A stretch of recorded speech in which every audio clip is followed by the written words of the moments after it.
I like to look at the NFL season as holidays. Draft day, easily Christmas Day. So, what is the trade deadline? Well, that's basically Black Friday. Think about it. Teams are going out looking for deals for quote unquote presents or gifts here.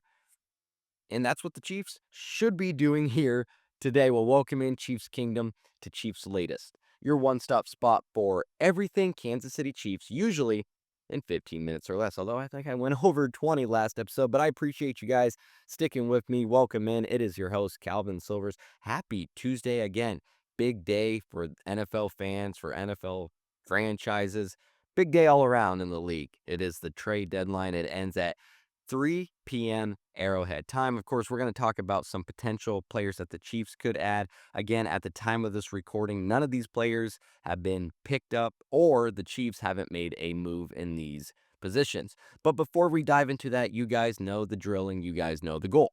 We are trying to get to 1,000 subscribers by the end of this month. I think we can do it. We're almost there. I appreciate all the support that we have gotten so far. So if you haven't already, please hit that subscribe button and make sure you turn on those notifications because we have daily, that's right, daily videos here at Cheifs Latest, Monday through Friday.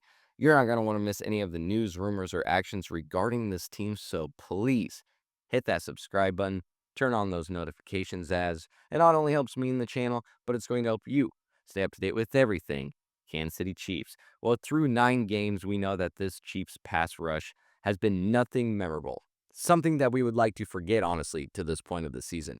There's been no disruption. There's been no fear factor. What quarterback is getting scared to go against this D line? The pass rush has been one of, if not the biggest problem the Chiefs are facing at the midway point so far.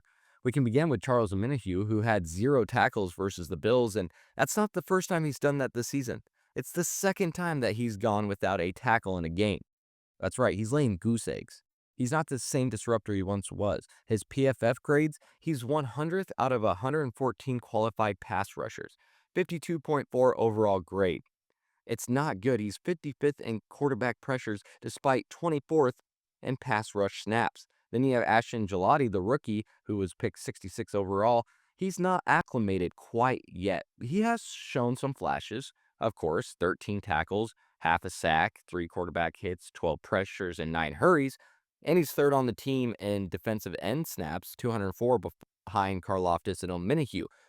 But again, it's not consistent. He's not that consistent threat. He's not that game wrecker yet. Is he making improvements? Yes, he is. But is he there? No, and we shouldn't expect him to be quite there yet to be a disruptor. But when you have someone like Omenihu who's not even recording, let alone not recording a sack, he's not recording a tackle in a game, it can't happen. And then Chris Jones, he's constantly double teamed, so you can't point, obviously, too many fingers at him, but there are mistakes that he's made. Week 1 against the Chargers. He went inside, let Justin Herbert get to the edge, get the first down. Against the Jags, Trevor Lawrence, he thought he went down and stumbled, but yet Lawrence did not, got up and ran it in. I mean, Jones basically, I wouldn't want to say gave up, but he did. He stopped playing and let Trevor Lawrence just score. You can't be doing that. Jones held out of 2023, got his contract altered, then 2024 extension, $158 million, $44 million cap hit in 2026. Since then, what has he done? Well, his worst stretch of his career, 7 sacks in 2 seasons. The previous 3 years, he had double-digit sacks each year. This defense is built around his success. It's built around Chris Jones dominating his matchups and on the line.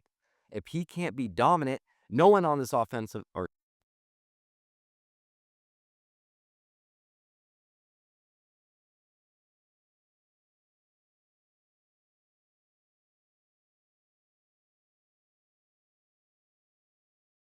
no one else is going to be dominant. No one else is going to be able to win. They're double teaming Jones. That's all they need to worry about, other teams. Don't even get me started on Derek Nottie. He was the worst graded defensive tackle in the NFL. Then here comes Mike Pennell in his return, outsnapped him by 1 in his first week back. Got 2 tackles, 1 stop on 15 run stops. So, yes, graded as the best run defender outside Bolton. But again, how is this helping our pass rush by bringing in Pennell? It's not. Nothing got done on the pass rush side when you brought him in. Mike Dana, Jerry Tillery, no impact from those two. Doesn't matter. Don't need to dive into them. This it's abysmal right now. Look at the blitz stats versus even in the last game versus Allen. 30% of dropbacks you blitzed. He was 8 of 8, 61 yards, 7.6 yards per average, and then had zero disruption. Was able just to sit back there, pick and choose, felt like he had time himself. It's sad. And then this Chiefs defense, this Chiefs team, their record versus teams 500 or better, 1-4. 76 completion allowed when going against some top-rated quarterbacks. 230 pass yards a game. 7-1 touchdown interception ratio. Why is that? Because all these quarterbacks have all day to throw. They can just sit back there. They don't have to feel worried. They don't have to feel fear. Unlike Mahomes, as great as he is, why does he have happy feet? Because he can't trust his line. He knows they're going to get beat. He knows he's going to get some pass rush. When other teams face us, they don't have to feel like that. It's not only that this pass rush is going to cost us games, it is costing us games right now. Omenihu has gone invisible. Gelati, he's not quite ready. Jones, he's being double-teamed and disengaged at times. Nadi, he's benched. There's no depth that we have. Veach needs to be on the phone right this moment, or the second half of the season is going to be a repeat of what we saw with Buffalo, what we've seen with other teams this season. No pressure likely equals no playoffs. It's tough to say that, but this needs to be something that is fixed by this team, and it needs to be done probably through a trade. So let's go ahead and talk into some help. Again, at the time of this recording, there has been no moves made by the Chiefs with these players, and these players that I'm about to mention haven't been picked up unless I have said so. So they've missed out on some big names. Yeah, Dramont Jones. He's going to Baltimore. Jalen Phillips, who went to the Eagles, who just got off a Super Bowl. And now they're adding depth like this. They're adding pieces like this for a third rounder. Those two are additions that easily would have helped this Chiefs defensive line. The value pick now is Calais Campbell, the 18-year veteran, 6-time Pro Bowler. He's still playing at elite level, even at the age of 39. Of course, he might want to finish in Arizona, and I totally get that, but he's good enough to go chase a ring with a contender right now and end his career on a high note. He's ranked the 12th best defensive tackle in the league after Week 8. He's logged 17 quarterback pressures, 8 hurries, 6 hits, and 3 sacks through 8 games. He's on a 1-year, $5.5 million deal. PFF ranks him 11th out of 126 in run defense. He eats stunts. He holds the point. He disrupts lanes. He does it all for you. Now, yes, Arizona did win on Monday against the Cowboys and have been in all their games this season despite losing them, but a day 3 pick should get this done. He's the plug-and-play veteran who's going to mentor the young guys that we talked about earlier, and he's going to help take off those double teams from Jones. If KC wants a 3-down monster, though, Deron Payne could be someone that they turn to. Washington is the prime target here. He's only under contract for 2025 and 2026, so the trade value is high, but it could be worth it. We've talked about this probably a few weeks ago on the podcast. Payne's been high impact this season. A Pro Bowl talent who stops runs, he collapses pockets. He's the anchor to honestly revolutionize the interior line. Malik Collins from the Browns. He's someone that we haven't really brought up. He's a value steal. He's 30 years old. He's in his first year with Cleveland, but he's in the midst of a renaissance in his career. 3.5 sacks, 20 pressures. PFF grades him 4th out of 126 interior D-line. That's some elite value sitting there for Kansas City right now. He's signed to a 2-year, $20 million deal, and Cleveland's 1-7, so they might move him for some picks. Collins is the veteran disruptor who's going to free Jones. So Collins is another factor there that the Chiefs could be looking at. So in my book, Campbell, Payne, Collins, they are all options that obviously are going to boost this D-line. And if Beach could at least land one of them from this list that I just gave, I'd like to think that the Chiefs will be in good hands. I get it. You guys are probably tired of hearing me talk about the running back room, hearing me talk about the backfield, but we have to. There is a need, so I'll try to keep it short here for you guys. But one of the names that we've been talking about is Jets running back Breece Hall.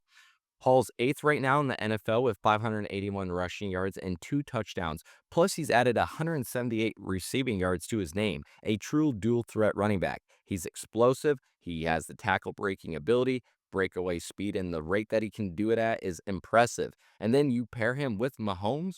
This is going to be a next level offense if Reed decides to utilize the run to set up the pass later in the game. He's in the final year of his rookie deal, owed $1.9 million, and could be gone in free agency if there's no long-term plan from the Jets with him. A third rounder from KC, I think, makes sense, and I think the Jets would at least entertain it. Another name brought up shortly yesterday was Browns running back Jerome Ford. And it makes sense as well. He's in the final year of his deal, and the Browns have a promising replacement in Quinshon Judkins. They also drafted Dylan Sampson in this year's draft. Ford is going to be a free agent, and the team does have a suitable replacement, as we just mentioned. So getting a draft pick, I think, would be a good scenario for Cleveland. He negotiated his contract early in the year to make it more team friendly. So again, the team is already asking him to do favors for what they're bringing in. He had his best year in 2023, 813 yards, averaged 4 yards a carry, and 4 touchdowns. He could be valuable as a kickoff return guy as well. And he has the potential as a pass catching running back.